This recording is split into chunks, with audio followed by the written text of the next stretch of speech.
this morning, we want to look at this woman, just like we did yesterday. The purpose for us doing this is so that God will speak to us. Okay, we are using, it's not about the woman, it's about us. It's about what God is doing in our midst and what God wants to do in our midst. Now, a lot of what we said about blind Bartimaeus yesterday, we could say about this woman. Their story are so much the same, but we want to look at the other side of this coin. Yesterday, we asked ourselves a question. You know, the theme of our anniversary is springing forth. And yesterday, we looked at a subtitle. We said, who do you say that Jesus is? Today, we want to talk about ourselves because we know who Jesus is, but how do we connect to him? So, we want to talk about us. The question today is, who are you? Yes, understand we've understood something about who Jesus is, but what about us? Who are we? So we are not going to go over what we did yesterday. We could do that even in the story of this woman with the issue of blood. But we want to look at the second side of the coin. And the question is, who am I? Who are you? Because this is very, very important. And one of the things I found out is that the people that receive the fullness of the blessing of God, they've come to accept, they've come to receive, they've come to embrace who God say they are. Now, this is very, very important. It is important for us, yes, we seek God, and that is fundamental. That is where we have to start from. Who is this man? Blind Bartimaeus said, you are the son of David. And you will see the same thing in the life of this woman. Okay? But who are you? When you look at the story of the children of Israel, for example, look at the story of the 12 spies that Moses sent to go and spy the land. 10 of them brought evil report because they saw the giant in the land, but they failed to understand who they are. Okay? Caleb and Joshua said, what's the problem with you guys? Our God is able, and we are God's people. We are God's people. God is with us. We will be able to take the land. So it is important that we understand who we are and understand that who we are actually is related to when we understand our relationship with this Jesus that we talked about yesterday, our connection with him. We could also look at the story of David and Goliath. David just went there to deliver a message. He went to the forefront to deliver a message that his father sent him. And then David had Goliath bragging. And David said, who is this man? Who is this man that he is assaulting the army of the Lord? He said, I'm going to go and fight him because number one is insulting God. Number two, we are God's people. We are the people of God. It is important. And again, like we said yesterday, we are not just talking about, just repeat after me. We are talking about you and I coming to a knowledge, a heart knowledge, an understanding, a settlement in our heart that this is who I am. This is who I am. This is the value that God has placed on my life. This is the label that God has placed me, or this is who God called me. This is how God called me. This is how much I matter to God. And it is important for us to understand that. And that is important because, unfortunately, when you and I pass through situations, and we do pass through situations, we do pass through circumstances. Remember, like we said yesterday, because we are in the world. You know, we are not in the new heaven and the new earth yet. We are in the world where the Lord Jesus said there will be tribulation, there will be circumstances, but we must not allow our situation to redefine us, okay? We must not allow our situation to relabel us. So tonight, whatever evil, wrong label that situation has slapped on us, we want to remove it. We want to renew, we want to reaffirm that this is who we are. Okay, not because we just woke up one day and decided that we are going to pluck it up. No, it's because this is what God said about me. This is what God said about you. And just like we often say, you can say, I am who God says I am. I am who God says I am. And you see, the thing is that when I begin to affirm that, then I become that. I am it already.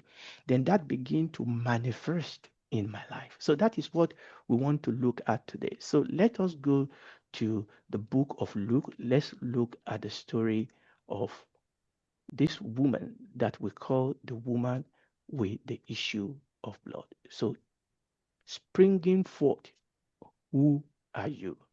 Let us read Luke chapter 8, and we are going to start reading from verse 43 all the way down to verse 48. And a woman, and please, I want you to follow this story. And a woman having an issue of blood 12 years, which has spent all her living upon physicians, neither could be healed of any, came behind him. This woman came behind Jesus and touched the border of his garments. And immediately, you see that word immediately again. Immediately, our issue of blood stanched or stopped. And Jesus said, who touched me? When all denied, Peter and they that were with him said, Master, the multitude thronged thee and pressed thee. Again, there's a multitude here. Just like yesterday, there were a great crowd. Again, here, there's a great crowd. But one woman got a touch that bring healing. And they said, multitude thronged thee and pressed thee, and sayest thou, who touched me? Now, many people were touching Jesus carelessly, but the touch of this woman was different. It's a touch that brought healing. It's a touch that brought deliverance. It's a touch that bring healing. And I am believing God that as you and I touch Jesus in this Mercy Seat 2025, as we touch him in studying the scripture in prayer, that healing will flow, answers will flow, deliverance will flow, open door will flow into our situation in the name of Jesus. It was a touch that brought an answer to this woman. Verse 46. Verse 46. And Jesus said, somebody had touched me, for I perceive that virtue or power is gone out of me. Verse 47. And when the woman saw that she was not hid, she came trembling and falling down before Jesus. She declared unto him before all the people for what cause she has touched him. Now, for what cause? For what cause? So let's ask ourselves a question. For what cause are you trying to touch Jesus? Remember yesterday, Jesus asked the, the blind man, he said, what do you want me to do for you? He said, I want to see. There must be a cause. There must be an expectation. There must be a desire in our heart. And I believe that you have that desire, and I believe that God is fulfilling that desire. But let's keep going. So she told people for what cause she touched Jesus and how she was healed immediately. Verse 48. And verse 48 will be important today. And Jesus said unto her, what? Daughter. What did Jesus say? Jesus said unto her, what? Daughter. Let's say it again. Daughter. Obviously, daughter because she is a woman. Jesus said unto her, daughter, be of good comfort. Your faith has made you whole. Go in peace. Daughter, be of good comfort. Your faith has made you whole. Just like blind Bartimaeus yesterday, Jesus said, it is your faith. And I'm believing this morning that the Lord will increase our faith. Okay, it is not actually our cry by itself that bring results. Yes, we may cry, that is okay. But it is when we cry in faith, it's the cry of faith. It is not even just our prayer. Yes, we must pray, but it is the prayer of faith. Okay, it is faith. And what is faith? Faith, the Bible tells us, is the substance of things hoped for, the evidence of things not seen.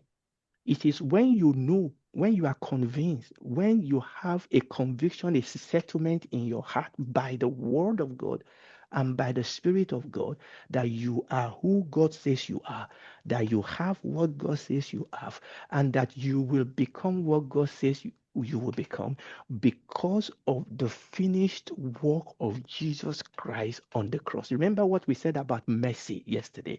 Mercy and grace.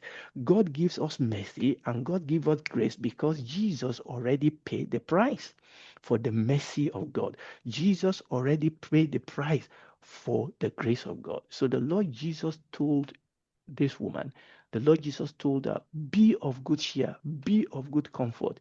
Your faith has made you whole. And I'm believing God that God is bringing wholeness into the life of each and every one of us. Wholeness into our physical body, wholeness in our relationship, wholeness in our finances, wholeness in our spiritual, emotional life. God is bringing wholeness into our life in the name of Jesus. Amen and amen. Jesus said unto her, daughter, be of good cheer.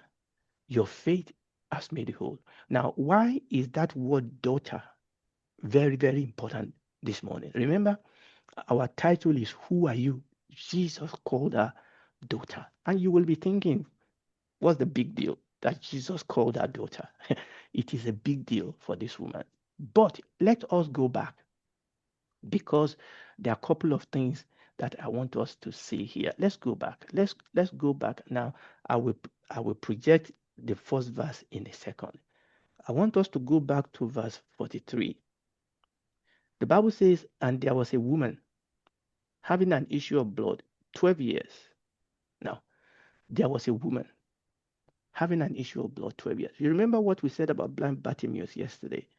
That his situation took away his identity, that we didn't even know the name of this man. All we know is that he was blind and that he was the son of somebody called Timaeus. But please, I want you to look at this woman. Look at this woman. Okay, she is not blind. Bartimaeus was blind. But she has a different problem. She has issues of blood. Now, we all have different problems. Listen to me. Everybody have challenge. Whether you're in UK or in Nigeria or in America or in anywhere in the world, everybody have their own problems. But God is big enough for every problems. Okay? Don't look at people and say, oh, they have it all together. Nobody have it together. Everybody have pain. The rich cry, the powerful also cry. But God, Jesus is enough for every problem. I want you to understand that. The Bible says if we compare ourselves with ourselves, we are not wise. Keep your gaze on Jesus. Thank God for people. Thank God for what God is doing in other churches. Thank God for what God is doing in other family, other children. We thank God for that. But God is at work with me. God is at work with you. Amen. And He will fulfill it. He will perfect that which concerns you. But look at this woman. Let us project it once again. Let's look at her. Let's look at her situation. I will go back to verse 43. Look at it. The Bible says what? And a woman having an issue of blood 12 years. Number one, just like blind Bartimaeus, we don't know her name. But our case is even worse. We don't even know who our father is. At least in the case of Bartimaeus, we were told that Bartimaeus was blind, but he was the son of Timaeus, a blind man who is the son of a man called Timaeus. But in this particular case, all we know is a problem. I mean, we could, if it was going to be like Bartimaeus, he could have said there was a woman having an issue of blood, this daughter of somebody. No, we don't have that. She's not only nameless, she's also faceless. She's not only nameless, she's also faceless. Who is her father? Who is her mother? Her situation has not only taken away her identity and confidence, her situation has taken away her relationship completely. And you will understand this when you understand the type of problem it is in that environment, in that culture, at that time, the type of challenge she faced because of the condition that that is associated with her, a woman having an issue of blood that has been going on for 12 years, but we don't know her father. We don't know her mother. This is why when Jesus called her daughter, this is what make it very, very important. Hallelujah. But let's quickly go on. A woman having an issue of blood. Maybe you and I are in that situation this morning. Situation that has been grinding on for so many years. Situation that has taken so many effort, so many resources. You have, I mean, look, this woman has done everything she can. She was not sitting idly by. She was not lazing around. She was trying to get help.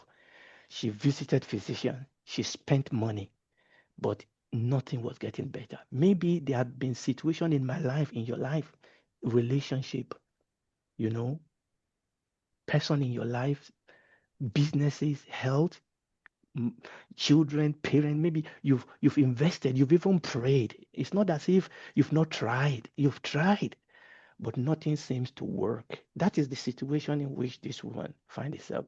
And this situation may have caused people to leave you, relationship to be broken, people to have, you know, to have gone away from you. That is the situation that this woman found herself. But the Bible says, just like blind Bartimaeus yesterday, the Bible says that she heard about Jesus. And then she came and she said something that if only I may but touch the hem of his garment. Now, this is what key into our understanding of Jesus. We're not going to go into that, but I just want to mention it. Because the question is, why did she decide that it was the hem of Jesus' garment that she must touch? You understand that a woman that had been bleeding for 12 years would have been very weak. Why didn't he say, let me touch his shoulder? That would have been easy to do. Or let me just touch his head. Or let me just bump him. No, that would have been easy to do. But he said, I want to touch the hem of his garment. This means that she has to bend down to touch the hem of Jesus' garment. You see, in our culture, you may not understand what that means. That is a symbolic action. You know, just like the blind man took off his garment, her touching the hem of Jesus' garment, listen to me, uh, uh, that act of touching Jesus' garment means that number one, she's saying to Jesus, I know who you are. You, just like she didn't say it out, just like blind Bartimaeus said, Son of David, just like that, but she did it. She said it by what she did. She's saying that you are the Messiah. You are the Son of David. You are the one that is to come. I recognize you, because to touch the hem of somebody's garment is to invoke a covenant. So she's saying that, Jesus, I understand, I recognize who you are, but I also recognize that I am in a covenant with you. She's also saying that I am in a covenant with you. I am making a demand. I have a relationship with you. And by this touch, I am making a demand on that covenant. Do you understand that you and I, we have a covenant with God? If you are born again, you have not just joined Mercy Center. You have not just joined the World Overcomers Church worldwide or the World Overcomers Church Mercy Center. You have not just become a member of a group, you know, a social group. No, no, no, no, no, no. You have come into a covenant. You have come into a covenant. You have come into a relationship with God. You have come into a union with God. You need to understand that being a Christian is not joining a social group. Being a Christian is being a son, a daughter of God, being a member of his family. You know, I know who I am. You are not just that man or that woman living on that street or living in that country. You are a citizen of heaven, and you are on a journey to be joined with him forever. This is who you are. You and I need to understand that. So when this woman, when she said, I'm going to touch the hem of her garment, that is what he's saying. That I am in a covenant with him. That is that action. You remember the story of Ruth when Ruth went in with Naomi. I don't have time to go into the whole story, but when she was going to ask Boaz to redeem her, what did she do? She lifted the hem of her garment and covered herself with the hem of Boaz's garment. And Boaz knew what that means. Boaz knew that Ruth was asking him to redeem her as his wife. And that is what this woman was doing. It was saying that Jesus, you are my covenant God. You are Yahweh. Yahweh, the God of my covenant. Look, nobody is able to help me. And remember what we said yesterday. She must realize that Jesus has the power. He has the resources. He can do more than what the physician can do. Thank God for the physician. They've tried their best. Thank God for the friend, for the uncle, for the aunties. Thank God they've tried their best, but their best is not enough. Or maybe they deserted us. Maybe they've left us. Well, thank God for them. Thank God for them.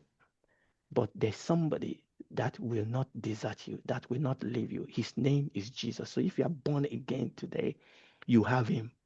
You have him. He said, I will never leave you nor forsake you. But if you are not born again, you can come into this relationship. I mean, look, I cannot be going on the road now. Somebody carelessly come. For example, when we finished yesterday night, my son called me and said, Daddy, I need this and this and this. Can you do that for me? He has my number and he could ask me for that. Why? Because he is my son and I am his father. And I was happy to do it. Why was I happy to do it? Because what he wanted is in my ability to do it.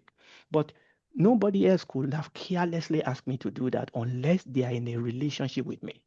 Now, obviously, we all have different relationships. Pastor Kunle is married to Deaconess Yemi. That is a relationship, but they have children. That is another relationship. And then they have you as men. That is another relationship. You can only place a demand on a person based on the relationship you have with them. And this is why it is important for you and I this morning to understand that this is who you are. This is who you are. And we must take advantage of that, which is what we are talking about today. But let me just mention this as we go ahead, though, that also understanding your relationship with him also inform you of the type of life you must live. For example, again, my son lived and associate with me as my son. He must live as a son. Okay. And when we live the life of service, when we live the life of holiness, the life of righteousness, we are living as God's people. Okay, because that is who we are. We are not trying to fulfill one one legal law. That, God's children live like God. God is holy, I live holy. God is righteous, I live righteous. Because I'm a daughter, because I'm a son of God, I live like God. Okay, I live like him.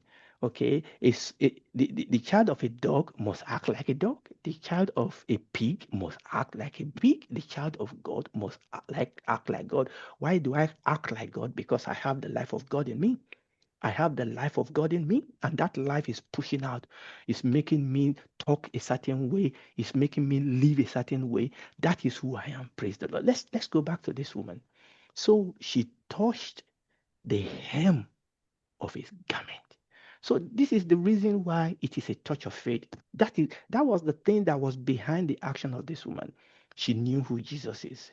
She knew who she is. And she came and she touched the hem of Jesus' garment. And immediately she was made whole. No, see, this is the reason why it was important when Jesus turned to her and Jesus said, Daughter, daughter. Remember, we were not told that she was a woman with the issue of blood, the daughter of so and so. So Jesus said, look, people may have left you. People may have denied you. People may have rejected you, but I accept you. You are not alone. You are not an orphan. You are not a widow. You are my daughter. And I believe that God is telling somebody here this morning, whether you are in the auditorium or you are online, If you are born again and you are in a relationship with him, he said daughter. Look, the situation of this woman caused her to be rejected, caused her to be isolated in that environment in which she was. Even religiously, she was ceremonially unclean. She cannot go and worship with other people. Obviously, psychologically, she was tormented. She was low. Obviously, physically, she was unwell. So when you look at everything that this woman is passing through, profoundly, she was an outcast. She was an outcast. But Jesus said, daughter, I want you to know today that no matter the situation that you're passing through, maybe it's even something you cannot you cannot tell anybody about. The Lord Jesus understands. And as we are touching him, you should be touching him with your faith now. As we are touching him, he's saying son, he's saying daughter. Hallelujah. Hallelujah. It reminds me of the story. Let's quickly look at that. The story of the woman with the spirit of infirmities. You know that story very well. You know the story of the woman with the spirit of infirmities. I'm not going to go through all the story. We read that in the book of Luke chapter 13. The woman with the spirit of infirmities, 18 years. 18 years. Okay? And the Lord Jesus says something that is very, very important. Okay, obviously the Lord Jesus healed this man. And then when we go to verse 16, this is what I want you to see. The Lord Jesus said, ought not this woman, being what? A daughter of Abraham, whom Satan has bound, though these 18 years be loose from this bond on the Sabbath day. In the name of Jesus, we come against every spirit of bondage, every spirit of sickness, every spirit of poverty, every spirit of pain and affliction in our life. We command them to be broken in the name of Jesus. Just like the Lord Jesus said that this woman, it is her right to be healed. It's her right to be delivered. And in the name of Jesus, I pray for you. I pray for myself, my brothers and sisters, that every yoke is broken, every burden is lifted in the name of Jesus. The Lord Jesus said, ought not this woman, whom Satan has bound, lo, these 18 years. Hallelujah. Hallelujah. There was another woman that came to Jesus. I'm not going to go too much into this story. You know the story of the woman, the Syrophoenician woman. This is a woman that is a stranger. This is not an Israelite. She came to get something from Jesus for her daughters. But Jesus says something that is important here. Jesus said that healing is the children's bread.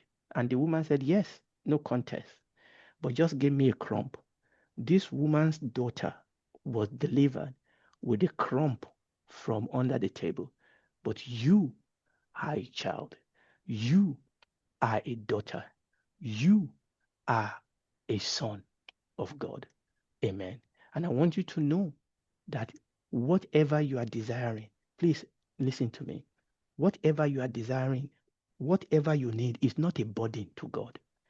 God is not burdened. God is not overwhelmed. God is not irritated that you come to pray. Keep praying. Keep believing. But remember what we said. You and I must live as sons and daughters and also act as son and daughter. But as son and daughter in the house, we can come to our father. We can say, Daddy. What the Bible says that the Lord Jesus taught us to pray, our Father who art in heaven. We must worship him. We know who he is. Okay? Your kingdom come. Your will be done on earth as it is done in heaven. Then he said, give us this day our daily bread. He said, ask and you will receive. Seek and you will find. Knock and the door will be open unto you. He said, whoever asks, receive. Whoever seek, found. And whoever knocks, the door shall be opened unto us. In the name of Jesus, whatever you and I are asking God this morning, we will receive it. Receive it now. In the name of Jesus. That door that you have been knocking, that door, we pray, and we declare that that door be open right now in the name of Jesus. Every need that is in the house, we pray that those needs be met now in the name of Jesus. And as I begin to round up, hallelujah, hallelujah, there is a way that the scripture summarizes who we are in the Bible, in the New Testament. There's a way that the scripture summarizes it.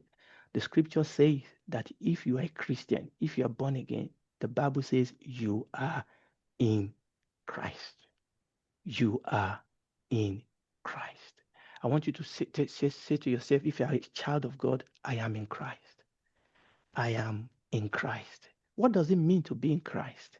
For example, we are in the auditorium at the moment. For example, I am in UK. We are in Christ. To be in Christ means that this is your identity. This is your location. This is your location. This is your identity. To be in Christ is to be in union with Him. To be in union with Him. Just like a man and a woman come together in holy matrimony and they change name, they are one, they are no more two. The Bible says that what God has joined together, let no man put asunder. For this purpose shall a man leave his father and his mother and be joined to his wife, and the two will become one. That is the sense here, that we are one with Him. If any woman, if any man be in Christ, is a new creature. In fact, let us read that as we begin to round up. And this is the reality of our life. Let us read 2 Corinthians chapter 5, verse 17. 2 Corinthians chapter 5, verse 17. In fact, let all of us read it together if you can, please. 2 Corinthians chapter 5, verse 17. Want to go. Therefore, if any man be in Christ, he is a new creature. All things are passed away. Behold, all things are become new. I believe, God, that in this our new year, in Mercy Center, in each one of our life, in each one of our family, and in our life as a body, that new and great things will be happening, that the Lord will begin to perfect that which concerns us, that we will come every week to give testimony. And remember what we said yesterday. It is not so that we can spend this on ourselves. It is so that we can be a light unto the world. It's so that we can be a salt unto the earth. Ephesians chapter 1 verse 3 say, blessed be the God and the Father of our Lord Jesus Christ, who has blessed us with all spiritual blessings in heavenly places. We are in Christ. It is because we are in Christ. That is why, that is where, and that is how you and I have come to be blessed. This is where our blessing is. And I want you to just remember that. I want you to remember that look, this is who you are. You are in Christ. Now, I will begin to round up now, because I want us to pray. Now, I'm not going to project this, but when you read the first book of Corinthians, chapter 3, and you also read chapter 6, it says something over there. Maybe we should read it. Let's read it, please. Let's read it. Don't let me be in too much of a hurry. Hallelujah. Hallelujah. First Corinthians chapter 3, what did he say? See what he said. He said, know you not that you are, say I am. If you are born again, the Bible says you are the temple of God and that the Spirit of God dwells in you. Remember, you have to meditate. You and I have to meditate upon these things. Unfortunately, sometimes I think we as Christians, we don't take enough time to think and meditate on the Word of God until we know that we know that we know. It is not just about gyrating and saying, a cliche. No, it's about knowing. The Bible says, don't you know this? You need to, in other words, I need to know. I need to know that I am the temple of God. If you are born again, you are God's temple. And he said the Spirit of God dwells in you. How do we spring forth? We spring forth because the Spirit of God, the life of God is in us. The Bible says that greater is he that is in you than he that is in the world. You will have to believe it. You will have to understand it. You will have to be convinced on it. The Bible says that you are the temple of God, but you must not defile that temple. You must not defile the temple. I cannot take the temple of God to a place where people lie and cheat and do all sort of idolatry and adultery. No, I am God's temple. I carry myself as God's temple, but I live as God's temple. I live in boldness. I live in expectation because I am God's temple. First Corinthians chapter 6, he said, what from verse 19? First Corinthians chapter 6 from verse 19. He said, what? Know you not that your body is the temple of the Holy Ghost? He said, which is in you, which you have of God. He said, you are not your own. You are not, this is who you are. You are in a relationship. If you are born again, he paid a price. He said you are bought with a price, a precious price. He said, glorify God in your body and in your spirit. We are God's. Let's read First Peter chapter 2. Who are we? He said, we're a chosen generation, a royal priesthood, a holy nation, a peculiar people, that you should show forth the praises of him. In the name of Jesus, we, each one of us, will increasingly show off God's glory. The glory of God, the praises of God will be manifested in our life, in our home.